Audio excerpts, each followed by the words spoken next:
You're listening to a Life in Quebec podcast. For more, visit lifeinquebec.com.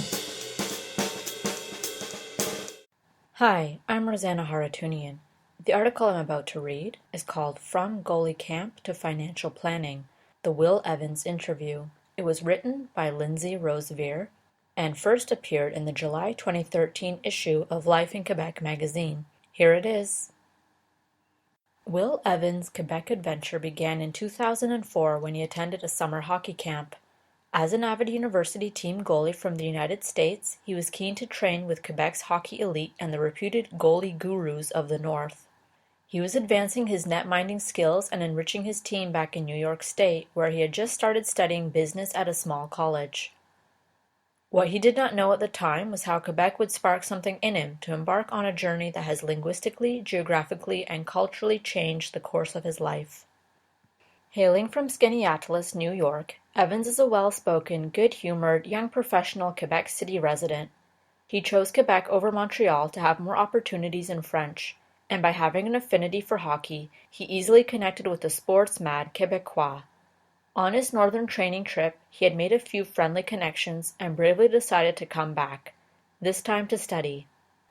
The only French in Evans' arsenal was a summer language course he took prior to commencing the business program at Laval University.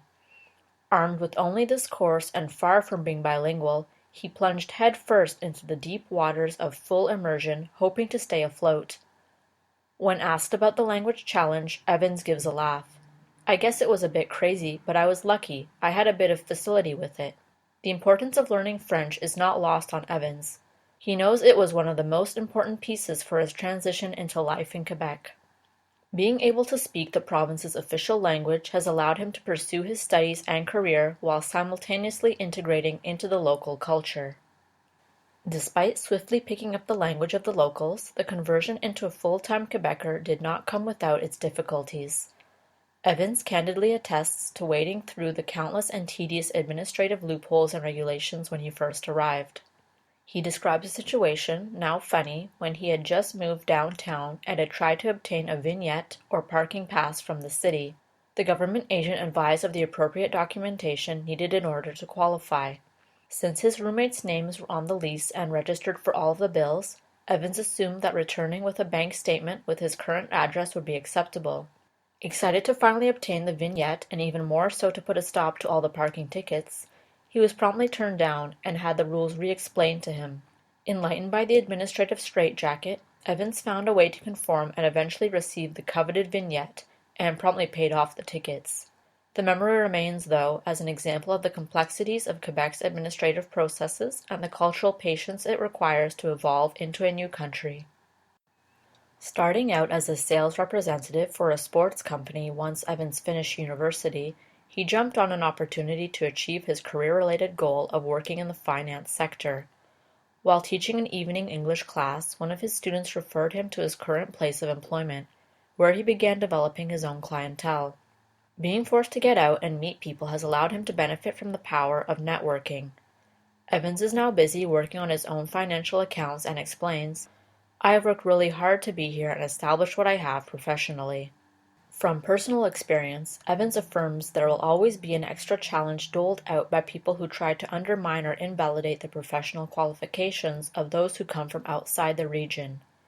Evans advises to be strong in the face of this kind of discrimination and suggests to surround yourself by good people, by people that want to see you succeed. Reflective, he considers this one of the reasons he has been able to achieve his goals, and there have been those who have supported and advocated for him along the way. Socially, Evans reminisces about the difficulty at the beginning in solidifying a good social circle. Everyone seemingly either knew each other from Cégep, or were here temporarily to learn some French. Now, more than ever before, he is part of an inspiring and growing social circle, one in which he enjoys hosting for Sunday viewing events to support the Buffalo Bills football team. To satisfy a gastronomic insatiability, he enjoys exploring new culinary venues with friends throughout the city, as well as using his cuisine to attempt new homemade delights. He practices martial arts and CrossFit and points out his plan to give back to the community that has given him so much by coaching youth hockey next year. When asked about a moment that identifies if it has all been worth it, Evans thoughtfully conveys moments when he has been able to share his life in Quebec with his family when visiting. Being able to converse simultaneously in 2 languages, completing his education, establishing himself professionally, and generating a life for himself in a new place are accomplished milestones any parent would be proud of. 9 years since his first trip to Quebec, Evans has carved out a path based on hard work and perseverance. Anyone who has tried to create a life in a new place is familiar with the challenges, obstacles, successes, and triumphs. Will Evans' story is proof of how transcending cultural and linguistic boundaries is key in pursuing an enriching life and a prosperous future in Quebec. When getting fully acclimated to a new place, there are aspects that will seamlessly fit and make sense, and there will be other aspects which invariably will not. Evans advises to accept it for what it is, embrace it, and enjoy it. 9 years later, he seems to be doing just that. Thank you for listening to the Life in Quebec podcast. For more news, commentary, editorials, and opinion, visit lifeinquebec.com/podcast.